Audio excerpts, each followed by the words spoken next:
Okay. Hi, everyone, both remotely and also here at Netcompany's premises. Today, we're going to talk about simple solutions for fast codes. So this is the topic for today's presentation. So let's do this. First of all, before we actually go into the details, I will tell a little bit about myself, also a little bit about Netcompany. So my name is Ricardo. I come from Portugal. You know, it's a country of wine, of nice beaches, also some nice landscapes. Do you guys know this gentleman here? Do you know? Okay, do you know what he's trying to say? By taking a look at the lips, do you know what he's trying to say? Like this gentleman, you can see that he's trying to say something or maybe yell something.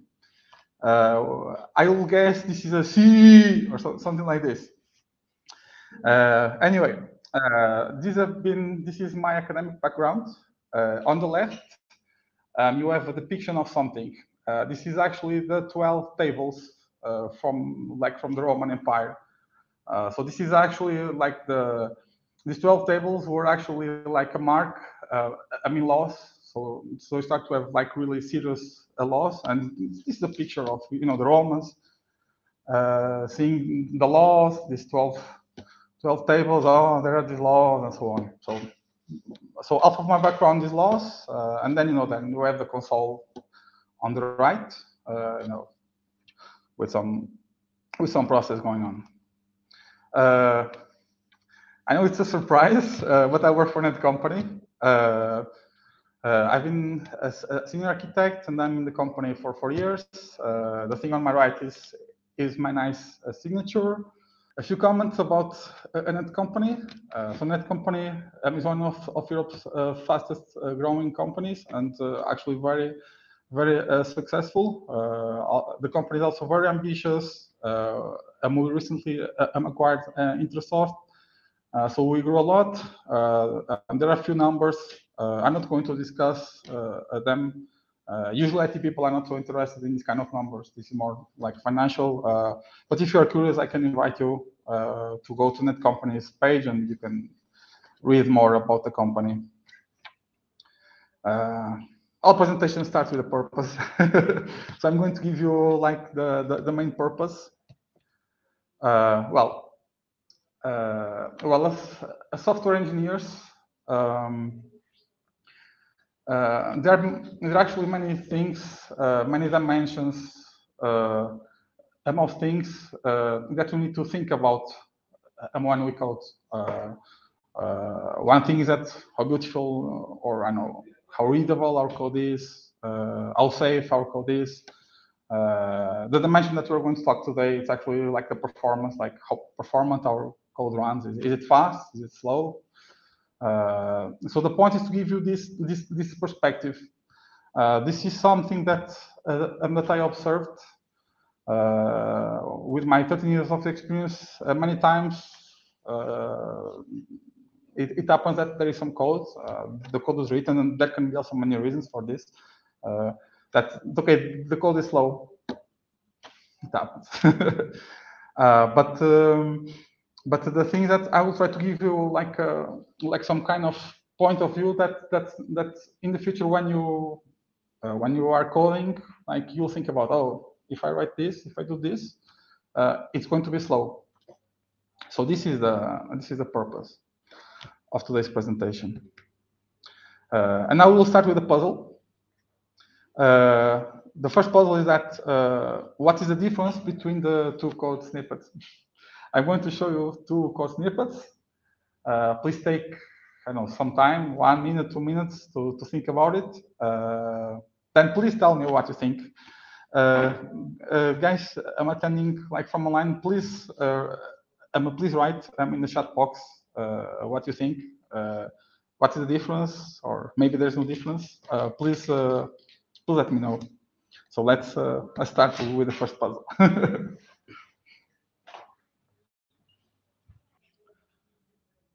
Okay, I will now discuss this. So as you know, like the difference was like you're going like first you were going like for the row and so on, then the other ones like for the column. To understand this, I'm going to talk a little bit about the memory hierarchy. If you guys were studying computer science, like if your background on IT is computer science, you probably heard about this. If you're coming from other areas, I'm not sure if you heard about this. But essentially, like not all the memories cost the same. But there are memories, types of memories that are faster. I don't know, a CPU register, or I know level 1 cache is extremely fast and also extremely expensive. Like at least the cost of bytes per I know currency, or whatever currency you like to have, they cost like differently. So what the computer designers decided to do, okay, there are some memories that are more expensive, but they are faster. There are some memories that are cheaper, but they are slower. So, okay, we can create a memory hierarchy.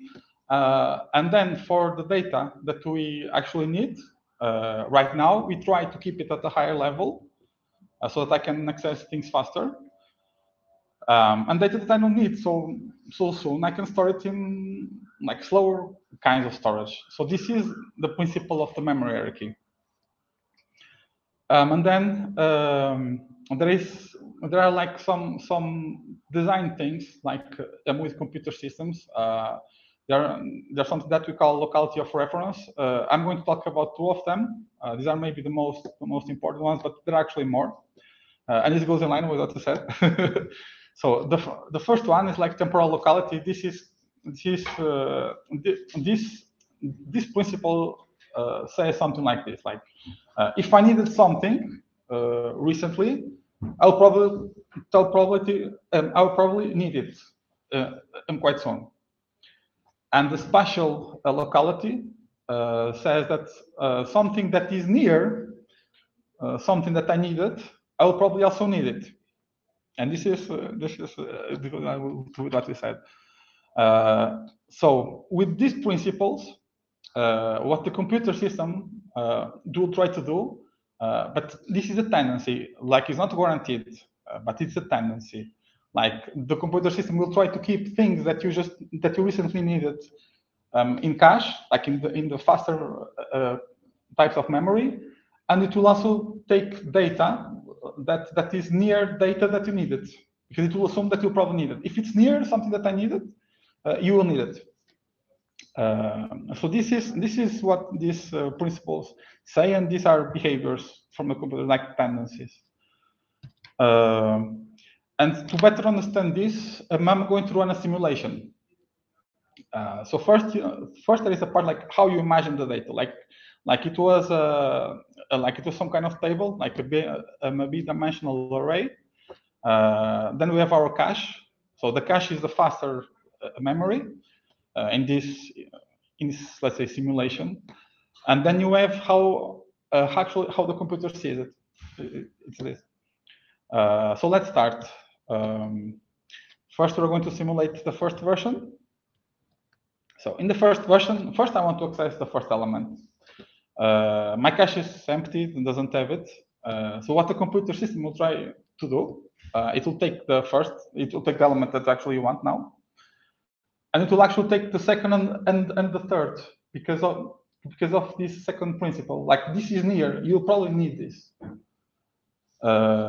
So when you access the second element, you can see that our cache as the first element, as a second element, and it actually as the third element. So in the first element, it was a miss. This was not in cache, but the second element is in cache. So to access the second now, it was faster. In my first round trip, I took more data than I needed because of this principle. So then for the third element, it's also in my cache. Then in the fourth element, okay, it's not in my cache because, okay, my cache is also limited. So I need again to take data. If I take the fourth element, I will take also the fifth and the sixth. And then we go again, fifth is in cache, sixth is in cache. Then the seventh is not in cache, and so on. 8 is in cache and 9 is in cache. So this is what happens with the first version. With the second version, you can start to see the picture. Like we are taking the first element, the computer will take the first and the second, and the first, second, and third. But now we are processing the fourth element, and this is not in cache. So it was a miss. So the computer will take the fourth one, and it'll take the fifth and the sixth. Then we're processing the seventh because it's how we're processing. So it's a miss. And then I will fast forward a little bit. Like you can see what's happening. So we're in this simulation, and it's actually what happens like with the real code. It's something like this. Here's, of course, it's very like simplistic model, but this is what happens. So in the first version, you have many more cache hits, and the second version, it's worse. So, and this is the difference. It's a way we are accessing the data. But so that you know that, okay, I'm just giving a lot of theory. I made some, so I run actually these code snippets on my PC, and you can see like if the n is very small, it's n100. So you can see like the difference is almost nothing. Then when n is 1000, you can already see like the first version takes 4 milliseconds, the second version takes 6.7 milliseconds. And as we are increasing more, so when you have 10,000, then you have 400 milliseconds versus already 1 second. And when you have 20,000, you have 1.6 seconds versus 8 seconds. So the difference starts to be bigger and bigger. Just bear in mind that, what is happening is that I'm, in the first version, I'm accessing data in a faster memory. In the second version, I'm going to the slowest, to a slower memory. But these times will depend on the speed of the slower memory. Because if the slower memory is much slower, then I know instead of 8 seconds, maybe it will be 1 minute. It will depend what I'm trying to access.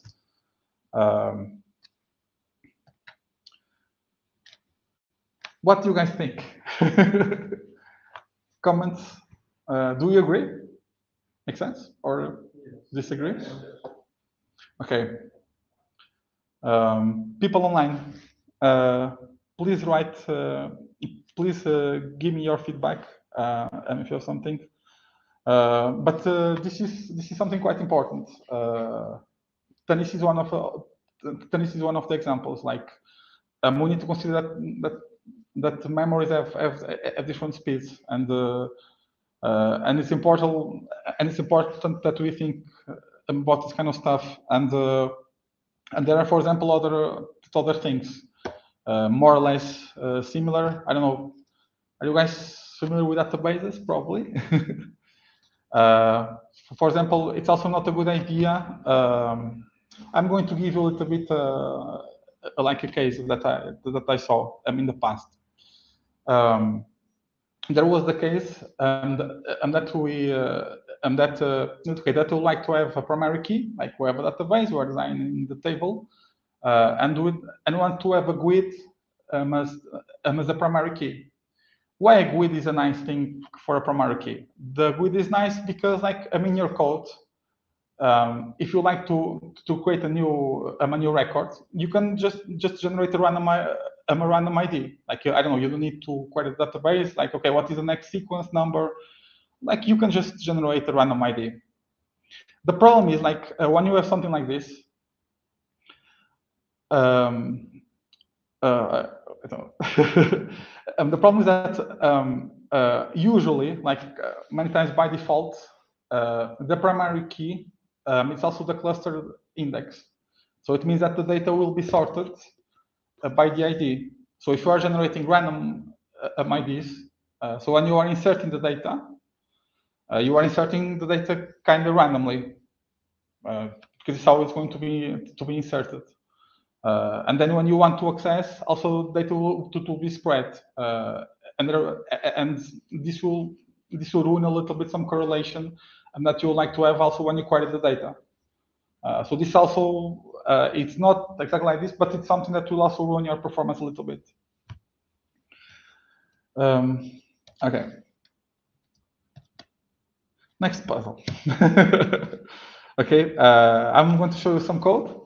please take your time to take a look at it.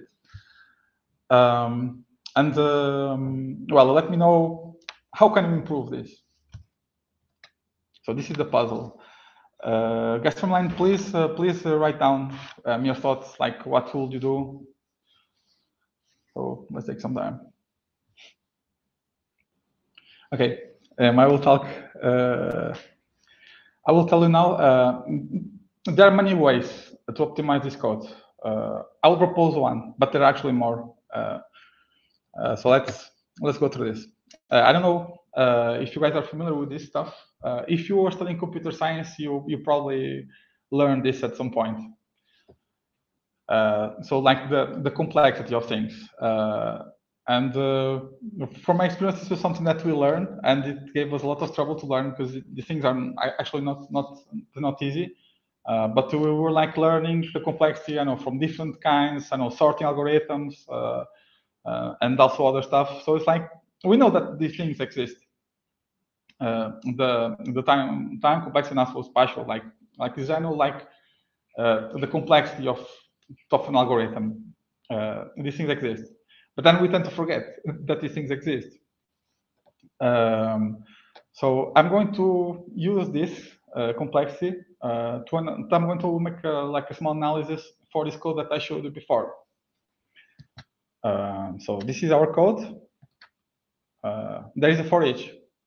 So we're looping something. So I'll just say there is a p. So we are going to loop p times. And then I'm not sure if it's very obvious or not, but there is a first there. This first is not you don't see a loop inside. This is something nice. Well, the code is in C#, but this is a first. It's a link method. So there is these vehicles. These vehicles is a list. I'm not sure if you guys are I'm not sure if you guys are .NET programmers. Or even if you are if you know what is the data structure behind the list, but the list is essentially a dynamic array. So when you actually do this first, behind the scenes you will iterate through the array, right, until the condition is found. So in this case, your condition is you will be looping each vehicle until you find a vehicle that has the same vehicle ID as the person that you are checking. So we are looping. So essentially what's happening, in complexity terms, you have P multiplying by V and divided by 2, because it's first, so we can consider the average. In the complexity, actually, we don't consider the constant, so it will be P multiplying by V. But things are multiplying here. So this is something that we think, okay, this is the complexity. So how we can optimize this? And actually got a very good suggestion, from online. And this will be my improvement. There are more. So we have a dictionary. So dictionary is a hash table. So first we will go through the vehicles. We are creating a hash table with the ID, with the vehicle ID. And then as the value, we're using, for example, the vehicle. In this particular case, we could actually use the vehicle name. But okay, first we create the dictionary. And then when we run our code, this append line, we are accessing this dictionary or hash table. I don't know if you guys remember the complexity of hash tables, but the average, the big O, complexity for hash tables to access an element is 1. So this call, this IDs to vehicles, this call when you are accessing this hash table, this is essentially for free. There are worst cases. The worst case scenario is that this actually the n elements, but this will be truly an extreme case, when you start to have a lot of collisions and things will be very bad. But in general, for the real life, for the practical life, you can think about this as 1. So essentially, okay, we have the first work, with this vehicles to dictionary. So it's essentially you'll have to go through the elements and create the hash table, the dictionary, and then with our actual algorithm, you have P multiplying by 1. So Great. So we are reducing the complexity really a lot. Now, instead of multiplying, we essentially have V plus P instead of V multiplied by P. So we reduce the complexity. And how faster is this? When we have 100 vehicles and 100 persons, the difference is almost the same. And if you have even less, like if you have one vehicle, one person, maybe the first person will even be faster. But as things are growing again, then when you have 1,000 vehicles and 1,000 persons, you can already see, like with the original version, it takes 8 milliseconds versus 0 milliseconds. Then when you have 10,000 vehicles and 10,000 persons, the first version is already getting close to 1 second. The second version, 3 milliseconds. And when you have 100,000 vehicles and 100,000 persons, the first version will take 89 seconds.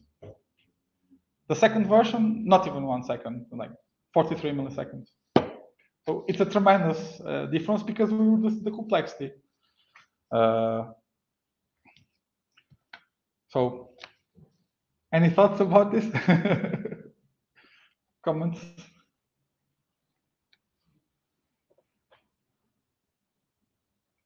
Yes? I guess that depends on the data, because if you have one person, probably exactly. lookup will be more expensive. Yeah, very good. Yeah, very good comment. Yeah. In this case, I scaled everything like more so that you can see. But if you had just one person or one vehicle, then yeah, it's a very good comment.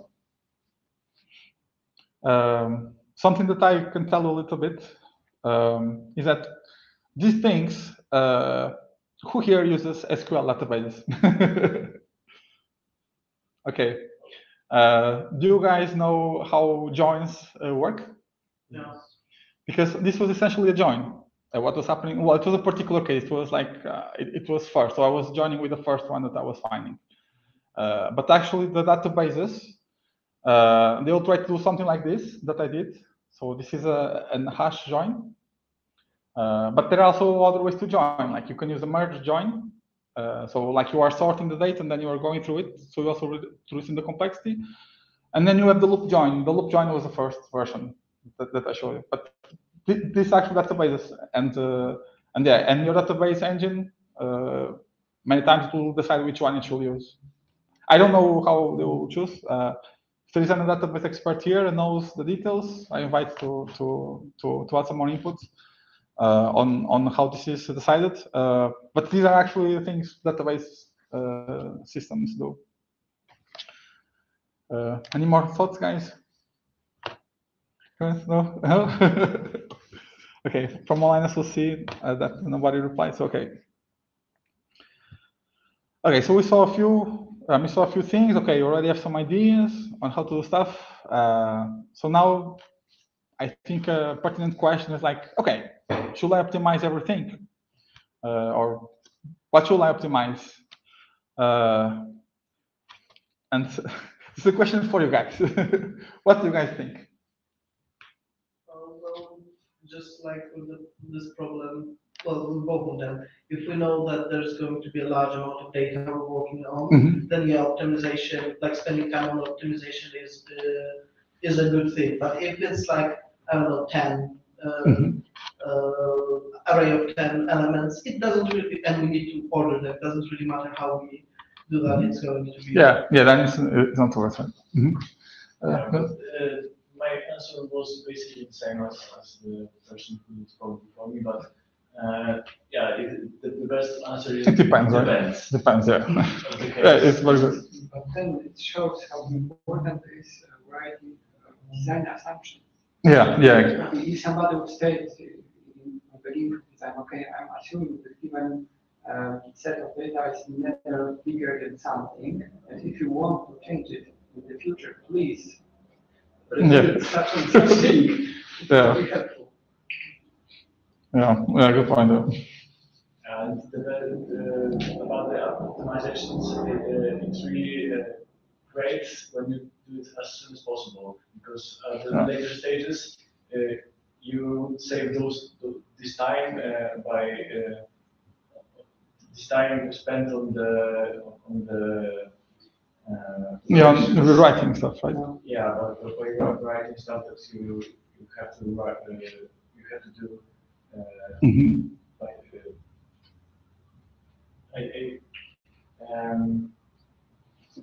I think, like, I don't know, like you are planning something, and especially if it cascades, right? Or if you're planning an architecture way of doing stuff, yeah, then it's difficult to change. Yeah. Nice. Also the immutability, because more performant code is often more hard to maintain. Right? Yeah, very good point. Yeah. So you are leveraging more low-level stuff, for example, like in C#. Yeah, exactly. For Yeah. example, when you work with text and so on, you can just work like with the concatenated string, but then you want to switch to the span or even more, right? This is way more complex. Yeah. It's a very good point there. For sure, I think it's easier to understand the first version of the code. Yeah. You set the loop and you see what it's doing. The other one, you think, there's a nice table, why there's a nice table? Then you think, you connect the thing. But it's more readable, the first one, in my opinion. Of course, if you are familiar to see kind of optimization, it's an optimization just from developer. But yeah, it's not so obvious. At least when you just want to understand what it does. Yeah, good point. So, I'm just sharing my thoughts with you, and even some questions, like a few things we already talked. So first of all, like, and of course there is this. This is also a very good point that you guys are like, okay, what is the amount of data? I didn't put it here. Some thoughts from myself is like, let's say that you have something that, I don't know, takes 100 seconds just to make something simpler. I'm checking the code. I know that this part takes 1%, so it takes 1 second from the whole thing. So the question that I ask, does it make sense to optimize this 1%? It depends. It depends, right? If it's the critical, operation will be done like million times Yeah. a day, then then this 1% can be, this is a good point. For me, and we'll see this after. For me, I think first we should optimize the bigger percentages. Like if you know something that takes 50% and another one takes 1%, then we'll go first for the 50. And then we see. But yeah, a good point. It all depends on how much this percent means. Then another thing, like I think the second and third question, like we can actually put them together. Like, okay, you know that you have something in your system, it does something. Let's say that it does 1 time per year. Like, I don't know, during the night it does some work. Should we optimize this? Do you think? Probably we can survive with this, right? It's like, okay, it runs 1 time. If it doesn't need, I know, any action from the user, just processing something, maybe it's okay. It depends. Say something. So because it's just not a question to us, it's a question to customer. So We are creating very good answer. This yearly report that needs to be done instantly because of some needs. Say it needs to be published on the stock, and if it is published minutes later, somebody can lose a lot of money. And then it absolutely makes sense. Very good answer. I liked it very much. So yeah, in the end, the customer, if you're doing something for the customer and the customer says like, I really need this, even if it's during the night, I need this. Yeah, we should optimize probably, right? Very good. Also, some other thoughts that doesn't make sense. I know, to spend a lot of money to optimize something, or spend. I put there years. It's like, okay. So there's also things for like when you have a problem or something, like because the customer will come to us. Like for the customers, like they want to optimize everything. That doesn't make sense to optimize something that actually will be not feasible if you need to spend years. Like, okay, we cannot do this. But of course, it depends. If the customer really needs this, and then we spend years optimizing this. It depends. And another question is like, should we optimize to perfection? I will just tell you like, okay, maybe we should write this in assembly code. We need to be perfectionists. It depends. I think it depends. If something is very critical, yeah, you will try maybe to find all the I don't know, tricks and so on to make it run as fast as possible. But there's also like a question of also optimizing maybe not only the code, but if you know that you have to maintain it, then you're also what is the trade-off? If you know that something is gonna be written once and never touched again, then yeah, maybe write it in assembly to make it as There are gonna be changes. You are responsible. Your company is responsible for maintaining. Oh, very good point. Then there's a question of if we optimize it to perfection, does it say answers no to the second to last question? That's a very good point. Any more thoughts, guys? Okay, fine. Okay. So I also added some dimensions. You mentioned, I think for me it's the most important one. If the customer really wants and is willing to pay for it, of course. The customer is very important. Also, like you can also make an impact analysis. Like this is slow, but what is the impact? Does it really impact something, or can we live with it, or something? Then also, is it feasible to optimize this? Like, okay, this is slow, but can I really optimize this? Maybe I can't. Also, like how long it will take me to optimize? It's going to take me 1 day, 1 week, or something. And of course, like you also want to have a prognosis. Like, okay, I'm going to optimize this, and my gain will be 1%. Maybe it's not worth to optimize. So these are like just my thoughts on the topic. Now I'm going to show you just a few screenshots. Probably you guys, I don't know if you guys ever used, but probably you heard about like a profiler. So profiler, this is the one from Visual Studio. So like when you like, okay, there is some functionality that is slow. Okay, you know the entry point. So okay, so you want to see, okay, what exactly in the code is slow. So you can run a profiler. The profiler will tell you, like, okay, one method is taking 50% of the time, the other one 33%, or 16, whatever, to have a percentage.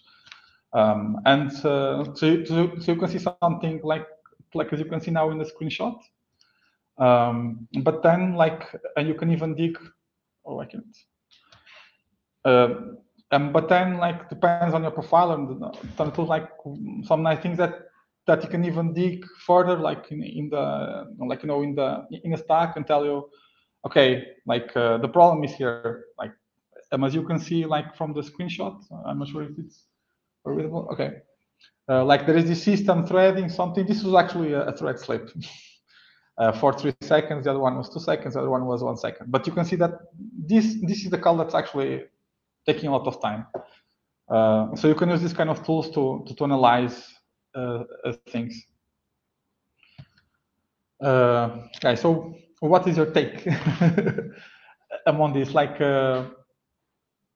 it's okay. So you guys, okay, there are many things to like a. You have something that needs to optimize. The customer is very important, probably the most important. But there are still like a few dimensions. So what are your thoughts about this? Do you agree with these comments that I mentioned? Do I have also something that you'd like to add? People from remote, please also write down. Well, I know that this is a seminar about fast code, but when we're optimizing this, an important thing is also looking at other dimensions of it. Yeah, very good point. If your code is super fast, but I don't know, takes up 2 gigabytes yeah, very good point. Yeah. And you know that the machine is going to be running something small. And then it doesn't. Is it worth? Yeah, or if it's even feasible, yeah, like. Exactly. Yeah, this, for example, this version with hash table that I showed you, it takes a little bit more memory. It doesn't come for free. So, yeah, sometimes you have other constraints, and you really cannot like overcome them, even though you have some ideas to optimize, and you are constrained by something else. It comes out of the question: is it possible to do it to perfection? I don't feel like there is a perfection. You need to strike the balance point between different. Balance is a very good word. Yeah. So I heard balance. I think it was balance. For me, this is a very important word. I wrote it compromise. For me, balance is the same. Like you need to find some middle term. I think the customer is very important, and then you also have other things like can you do this, how much it will cost, and so on. But sometimes to find the compromise is not easy. Sometimes you think, okay, for me, like then usually when we make these kind of decisions, we are making by instinct, like okay, well, I think it's not worth. But sometimes you are not the only person in the team, so you need to okay, shall we optimize or shall not we optimize? So then the compromise is it's not just like your compromise between all these variables. You also need to have a compromise, another compromise with the team members. Like, okay, guys, we optimize or we don't optimize, right? Can be complicated, and it's a challenge a little bit actually. Like, and how do you argue? Oh, I think the cost is too big, and then we're going, no, we can do this in Monday, and you are arguing, right? So I will propose you a solution for this problem, so that it's easy to to at least to give some arguments so that so it's I don't know. Have you ever heard about a force field analysis? Did you guys hear about this before? Okay, in a force field analysis, I'm not sure if it's very visible. Okay, in a force field analysis, like you have something, and you have two forces. I mean, actually, we have many forces, but they are going into different directions.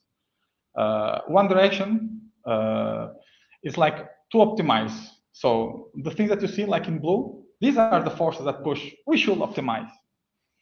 And then on the other side, you have the forces that are against like optimization. Like we should not optimize this. So in this case, I just enter some random like data. So for example, one force to optimize is that the customer needs this. And then I assign it a ranking, like 5. You can see on the left, 5. Then another thing is that this is a critical functionality. So, okay, it's critical, very important. Okay, it's a 5. So my total sum, like I decided to sum these numbers, like it sums up to 10. Then on the right, okay, this requires an architecture change. So it's I have to optimize this. It's going to be tough. It's okay. It's a 4. It's a 4. It's something very important. Then there is another like force saying that okay, we don't need to optimize this. It's like this functionality is rarely used. So okay, it's a force against optimization. It's true, but it's not so important. Like it's 1. Like okay, it's rarely used, so it's not so important. And then you have like another force telling you that okay, this takes 1 month effort. This is very subjective, of course. Let's say that we entered there a 3. So and then when we sum everything, like this force on the right, the one that says we shouldn't optimize, we got an 8. So we got a 10 versus an 8. So in this case, well, let's optimize this. So this is something like as a team, if sometimes not easy to argue. So okay, let's do this exercise together. Okay, how do we rank this? I rank 5, you rank 4. Let's do the average 4.5, for example. And you're measuring the forces. Then you sum them, and you can make a decision based on this. This is not just something for optimization. This is like a standard thing to analyze pros and cons of something. Do you agree, guys? Can be a good way to solve problems, especially when you even see like a more codified version where we could, for example, have the numbers assigned to different levels, of course, from the get-go, from the start of analysis of the project, and then we can. It's even easier. There's no arguing. Oh, is it so critical that it's 5? Maybe it's 3. There could be like a something in a document for a project. Yeah. This is it's a good point. Any more comments? I think that if you don't want to optimize an application or something like this, you can always find something that you can say it's against the optimization. So yeah, this is a tool. Like it's a suggestion, if especially if you're in a team. But sometimes there are so many variables that you just like to do this exercise alone. Yeah, you don't need to use this. Yeah, there is a portion that is against, so okay, I give once to everybody and then 5 to all the others. That's the one. Remember the thing, okay, we are adults.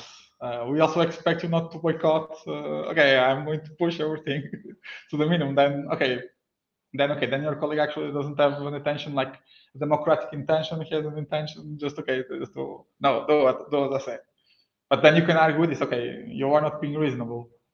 But okay, I don't want to dig much into this because this is just something that I suggest just in case if you like to discuss this, especially as a team or even just by yourself if you are not sure should I do this or not. And this is a tool for many problems. It's not just for optimization or to decide if you should optimize or not. So guys, to wrap up, do you remember this was the first slide? I just changed the title. now I'm not telling you what is the purpose. I'm just saying, okay, do you remember what was the purpose? And so it was just to give a little bit like different perspective on things. Remember that, and this was already said, there's not just this dimension. Okay, don't write your code just fast. Think about how it is, if it's readable or if it's safe, whatever. But I hope you guys managed to get a different way of thinking and also implementing. And that's it for me. I don't know, guys, any questions here? Guys, also from remote, please, if you have any questions, please write them down. Questions or comments, guys?